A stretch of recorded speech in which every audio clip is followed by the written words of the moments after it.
Hi friends, మీ రైతు బిడ్డ ముద్దు బిడ్డ. నమస్తే అందరికీ. ఇప్పటికి ఒక 400 వీడియోలు తీసాను. చాలామంది ఫాలోవర్స్ వచ్చారు. అందరికీ నా ధన్యవాదాలు. అలాగే చాలా తక్కువ సబ్స్క్రైబ్ అయినాయి. అయితే నాకు సరిగ్గా తెలియదు సబ్స్క్రైబ్ చేయాలని. అందరికీ చెప్పా, సబ్స్క్రైబ్ చేయండి నా యూట్యూబ్ ఛానల్ని అందరికీ చెప్పిన. నిన్న మా ఊళ్ళో నన్ను పిలిచి అడిగి మరీ సబ్స్క్రైబ్ చేశారు. అయితే నాకు కూడా చాలా ఆనందం వేసింది. నేను కూడా ఎక్కువ శాతం నా ఛానల్ వంటలు ఎక్కువ ఉంటాయి. అలానే కొంచెం యోగా ధ్యానం ఉంటుంది. కాబట్టి మీరందరూ కూడా ఖచ్చితంగా నా ఛానల్ లైక్ చేయండి, సబ్స్క్రైబ్ చేయండి, అలాగే షేర్ చేయండి. ఎక్కువ మంది యూజర్స్ రండి, చూడండి, మీ అమూల్యమైన సలహాలు ఇవ్వండి. అలాగే ఇంకోటి ఏంటంటే, ఒక మంచి మాట చెప్తా. ఇప్పుడు ఏంటిదంటే, ఉగాది వస్తుంది కాబట్టి ఉగాదికి అందరికీ ఉగాది శుభాకాంక్షలు.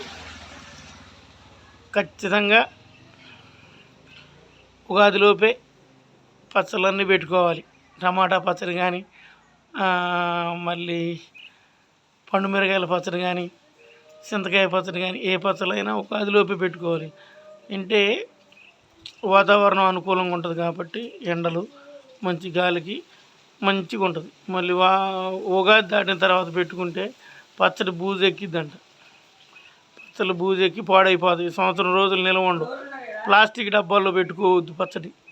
పింగాణి జాడీలు తెలుసుగా, జాడీల్లో పెట్టుకోండి. మనం ఇంట్లో రోజు వాడుకున్నా కానీ సీసా పెట్టుకోవాలి. గాజు సీసాలో కానీ, అలాగే పింగాణి డబ్బాలో, పింగాణి సీసాలో కానీ, జాడీలు అంటారుగా, అట్లాంటి వాటిలో పెట్టుకొని రోజు కొంచెం తాలింపు వేసి అందులో పెట్టుకొని 2 రోజులు 3 రోజులు వాడుకోవచ్చు.